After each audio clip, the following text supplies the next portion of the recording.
Assalamualaikum warahmatullahi wabarakatuh. Ketemu lagi dengan kakak Kak Ika dalam channel YouTube Friska Friona Official. Halo adik-adik, pada kesempatan kali ini kakak mau khusus bahas tentang AKM. Nah, apa itu AKM? Nah, ini yang lagi dihebohkan oleh siswa kelas 12 angkatan 2021 nih.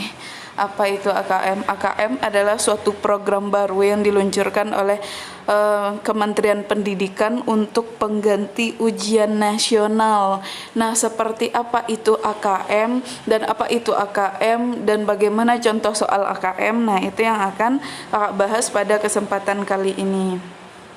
Nah, menurut kalian apakah AKM itu akan menjadi suatu bentuk soal ujian yang akan memudahkan kalian, atau justru kalian lebih senang dengan sistem ujian nasional yang sudah bertahun-tahun dilaksanakan? Nanti silahkan kalian komen ya di kolom komentar, kalian lebih suka dengan sistem AKM ataukah lebih setuju dengan sistem UN yang sudah cukup lama dipakai di Indonesia. Nah, di sini Kementerian Pendidikan dan Kebudayaan itu meluncurkan program AKM atau Asesmen Kompetisi Minimum atau Kriteria Penilaian Minimum. Latar belakangnya itu dari data VISA 2018, itu Snapshot of Student Performance in Reading, Mathematica and Science. Itu kemampuan membaca, kemampuan matematika dan kemampuan sains. Siswa-siswa Indonesia itu semakin lama semakin menurun. Jadi makanya Kementerian Pendidikan itu khusus untuk tahun sekarang lebih memfokuskan kepada program membaca, program matematika, dan program sains untuk kriteria ataupun untuk syarat kelulusan siswa kelas 12 angkatan 2021. Nah, di sini ya tadi sudah kakak bilang ya, itu karena kelemahan siswa Indonesia dalam 3 bidang tersebut di atas. Nah, jadi di sini kelemahan pada bidang literasi, kelemahan pada bidang matematika, dan kelemahan pada bidang IPA. Jadi itu yang membuat kenapa Kementerian Pendidikan mengubah sistem ujian nasional menjadi AKM. AKM, Asesmen Kompetensi Minimum. Kata minimum mengacu kepada tidak semua konten di dalam kurikulum diukur dengan AKM.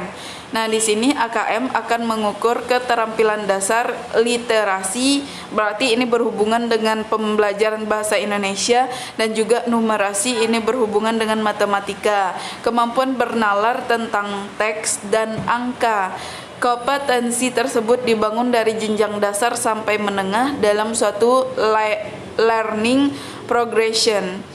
AKM berbentuk survei dengan simpel. Siswa kelas 5, kelas 8, kelas 11 tidak melaporkan hasil individu siswa, namun laporan agregat yang berfokus pada peningkatan nilai internal dari waktu ke waktu, bukan komparasi antar kelompok.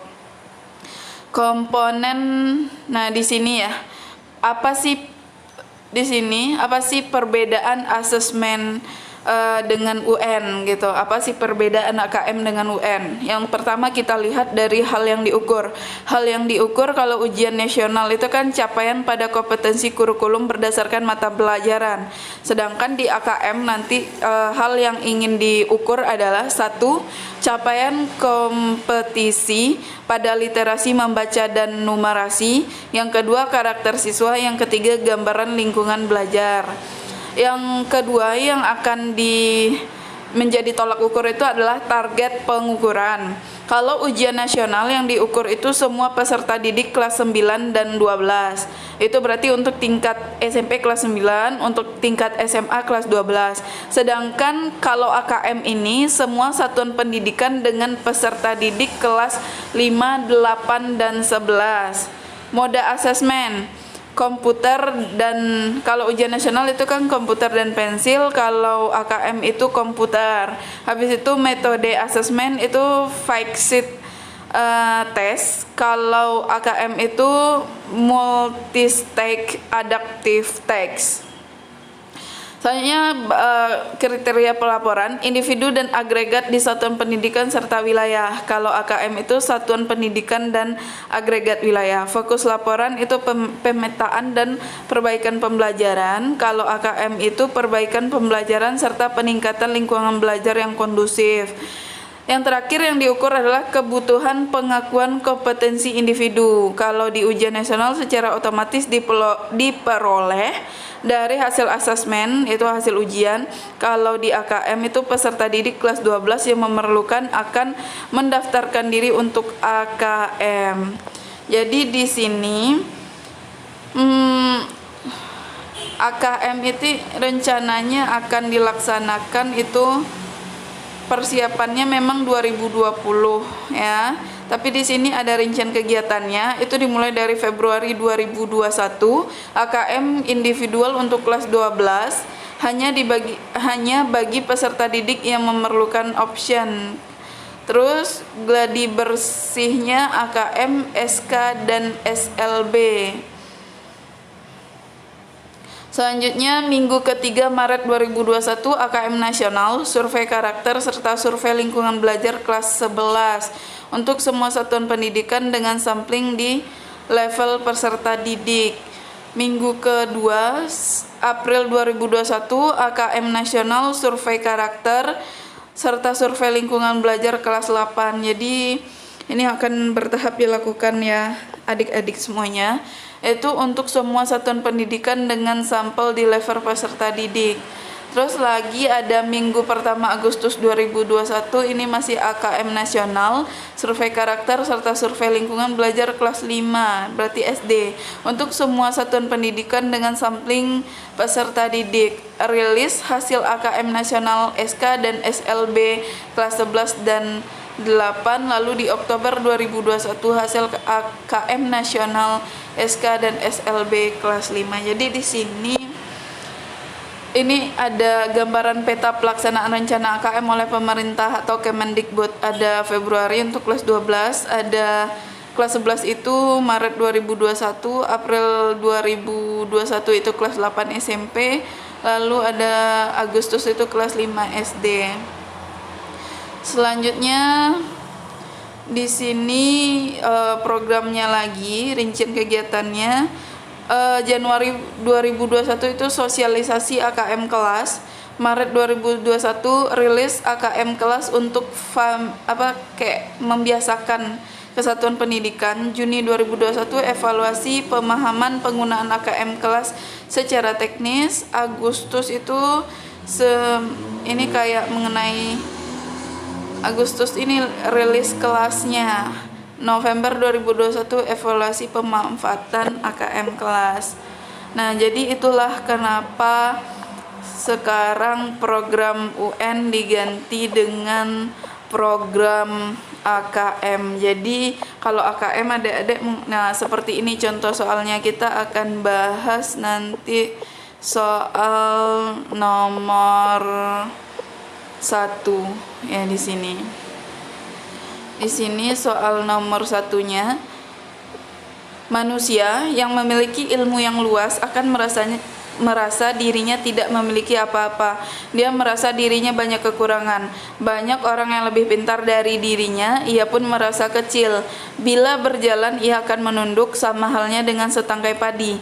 Padi itu bila bulirnya makin berisi, makin berat sehingga tangkainya tidak akan kuat menahan, dan akhirnya batang tangkainya menjadi merunduk. Kalimat simpulan yang tepat untuk mengakhiri paragraf tersebut adalah, oh ya adik-adik, sebelum kita mulai membahas soal ini kakak dapatkan dari sosialisasi AKM dari Kemendikbud. Jadi ini kemungkinan bisa menjadi kayak soal perdana AKM untuk kalian kelas 12. Oke, sebelum kakak lanjutkan, kakak tadi lupa ya karena sangat semangat sekali membahas AKM. Jangan lupa bantu like, komen, dan subscribe untuk soal ini karena channel YouTube, bukan soal ya, channel YouTube ya. Nah, karena channel YouTube ini insya Allah akan membantu adik-adik latihan soal AKM dan juga UTBK 2021. Oke, adik-adik semuanya harus semangat dong ya, walaupun kebijakan pemerintah pada saat ini banyak sekali perubahan-perubahannya. Nah, jadi di sini jawaban yang tepat itu adalah yang C. Yang C ini jadi ilmu yang berilmu luas, sama halnya dengan tangkai padi yang berbulir bernas padat ya, akan semakin merunduk.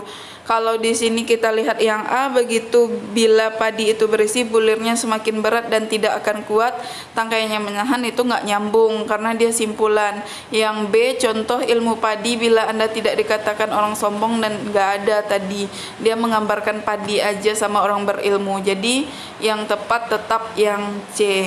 Kita lanjutkan contoh soal AKM yang selanjutnya. Di sini objek wisata Pangandaran menyediakan transportasi rekreasi untuk memudahkan wisatawan menikmati keindahan pantai. Yang kedua, wisatawan domestik maupun mancanegara dapat menggunakan transportasi untuk menikmati keindahan alam. Yang ketiga, di sepanjang tepi pantai Pangandaran terlihat berjajar perahu untuk disewakan. Yang keempat, dengan biaya Rp1.000 saja per orang, para wisatawan dapat berputar di sekitar pantai dan menikmati keindahan taman laut.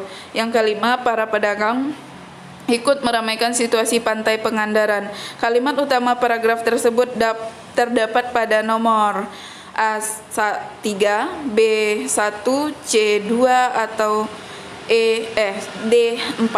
Nah, jawabannya langsung saja itu yang pertama, yaitu pada kalimat objek wisata Pangandaran menyediakan transportasi rekreasi untuk memudahkan wisatawan menikmati keindahan pantai. Karena di sini kalimat-kalimat keterangan selanjutnya lebih membahas tentang transportasi di sekitaran pantai Pangandaran.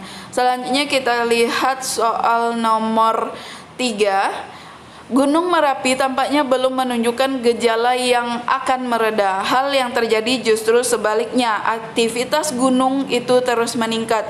Gubernur Daerah Istimewa Yogyakarta Sri Sultan Hamengkubuwono ke-10 meminta Satgas untuk mengevakuasi warga di daerah rawan bencana Gunung Merapi. Evakuasi diutamakan kepada mereka yang tinggal dalam radius 5 km untuk menyelamatkan diri. Maka istilah evakuasi dalam paragraf di atas adalah A. Pengungsian, B. Pengosongan, C. Pendataan, atau D. Siap siaga. Udah jelas dong jawabannya itu yang A. Evakuasi artinya memindahkan dari tempat yang berbahaya ke tempat yang lebih aman.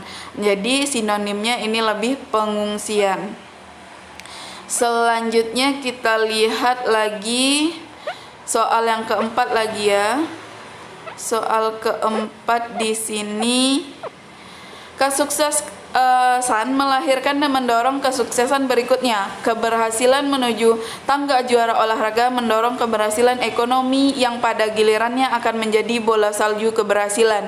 Keberhasilan kejuaraan dan ekonomi menjadi modal untuk mendorong peningkatan kinerja bidang kompetisi, teknologi, dan sosial budaya bidang atau sektor terkait. Di luar olahraga, banyak medali emas dari anak-anak kita di Olimpiade Ilmu Pengetahuan tingkat dunia. Yang penting adalah bagaimana pengelolaan organisasi menemukan faktor pendorong bergulirnya bola salju untuk menjadi trigger pengembangan berikutnya. Kalimat utama pada paragraf tersebut terdapat pada nomor A1, B2, C3 atau D4. Jawaban yang tepatnya adalah yang pertama atau A. Kesuksesan melahirkan dan mendorong kesuksesan berikutnya. Baru dia menjelaskan kesuksesan. Nah, kesuksesan selanjutnya itu di berbagai bidang lainnya. Makanya kita ambil jawabannya yang pertama. Selanjutnya nomor Selanjutnya kita lihat lagi nomor ini nih, nomor 4 atau 5 lah ya. Di sini final Piala AFF Indonesia melawan Malaysia sungguh bermakna sebab dalam konteks relasi bilateral dengan mereka selama ini kita telah kalah. Berbagai kasus tenaga kerja kita di Malaysia dengan segenap penderitaan mereka. Sikap arogansi Malaysia dalam banyak kasus soal perbatasan dan pencaplokan simbol budaya menunjukkan kekalahan kita sebagai bangsa. Karena itu final Piala AFF merupakan momentum psikologis kebangkitan bangsa Indonesia.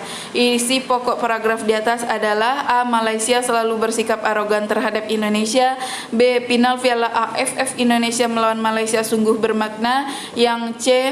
Dalam konteks bilateral dengan Malaysia Indonesia telah kalah. Atau D. Berbagai kasus TKI akan menggenaskan telah terjadi di Malaysia. Jawabannya langsung saja itu yang tepat adalah yang B, karena dia bicara intinya itu adalah Piala AFF, walaupun banyak kasus sebelumnya yang dibahas juga, di mana Indonesia melawan Malaysia sungguh maknanya itu ya ada pencaplokan, ada kasus TKI, ada kasus arogansi, klaim budaya dan lain-lain.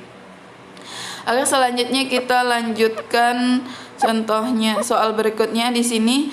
Tumbuhnya kesadaran perubahan positif menjadi sangat diperlukan dan penting tak kala kita dihadapkan pada kenyataan bangsa yang hingga saat ini masih berkubang dalam krisis berkepanjangan, dari krisis ekonomi, politik, dan moral, dan krisis kepercayaan. Bahkan kita memerlukan pribadi-pribadi militan, figur yang diteladani, dan sosok yang memiliki integritas menjaga persatuan dan kesatuan bangsa. Isi kutipan esai di atas adalah persatuan dan kesatuan bangsa akan terwujud bila masyarakat mau mengatasi krisis berkepanjangan. B. Krisis ekonomi, politik, dan moral dan kepercayaan dapat diatasi dengan kesadaran perubahan positif bangsa. D. Bangsa yang krisis memerlukan pribadi yang militan dan dapat diteladani untuk menjaga persatuan dan kesatuan bangsa. Atau yang D. Kesadaran positif yang diperlukan bangsa yang sedang krisis ekonomi, politik, dan moral.